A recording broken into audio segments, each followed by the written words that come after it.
Hey guys, Andy here. So today we're doing a quick comparison between the OLED Switch, the regular Switch, so I've got the version 2 here, and we also have the Switch Lite.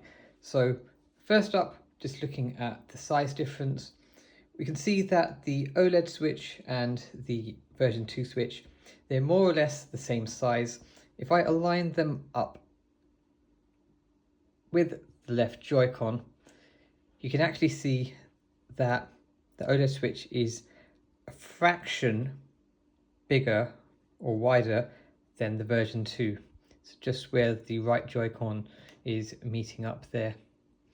But I've tried it with my case and from the version 2, and it fits in absolutely fine. So depending on the case, you may not need to upgrade that. So looking at the screens between the version 2 and the OLED, now as the screen size has increased on the OLED, I've noticed that the pixels are more visible. So if I'm playing up particularly close, I can actually see the pixels a little bit more than the version 2, and particularly the case with the Switch Lite. The Switch Lite absolutely, it definitely looks more sharper to me when playing from the same distance than the OLED. So the size difference between the Switch Lite and the OLED is particularly noticeable, but again, if you want that OLED screen, then that's probably a compromise you're going to have to make.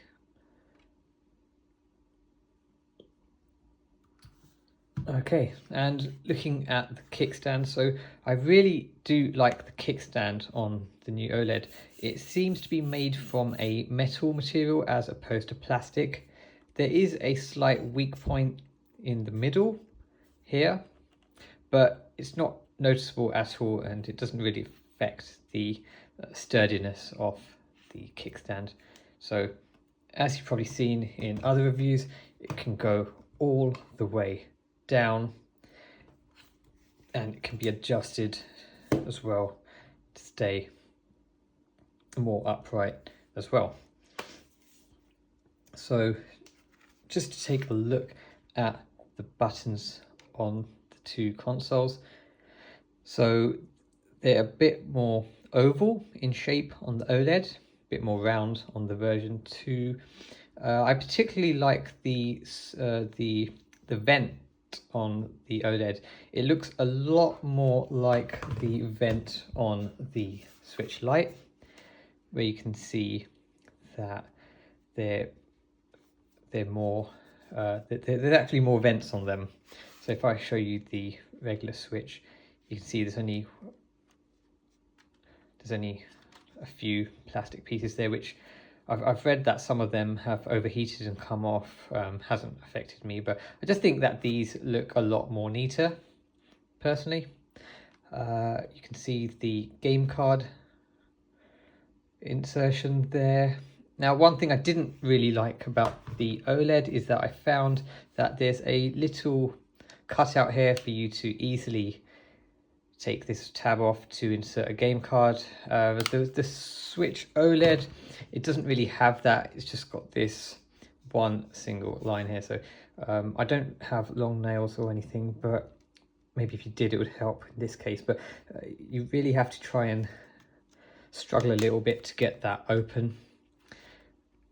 Not a big deal, but I would have thought that a little cutout there would have been nice. And you've also got your USB-C power there.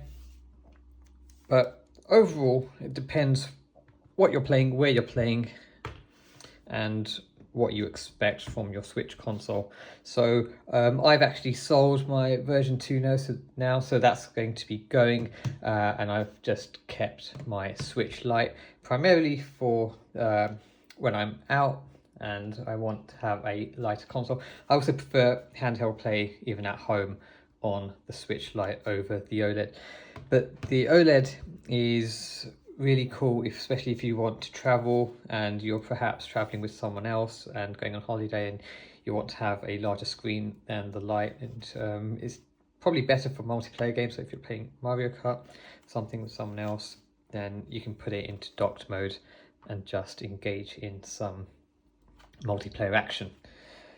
So I will be uploading some gameplay comparisons between the consoles, particularly before I get rid of the version 2, which will be going in about a week's time. So let me know in the comment section if you want to see any particular gameplay comparisons or footage between 3 consoles, and be sure to hit that like button and subscribe to my channel, and stay tuned for more Nintendo gaming action. Thank you.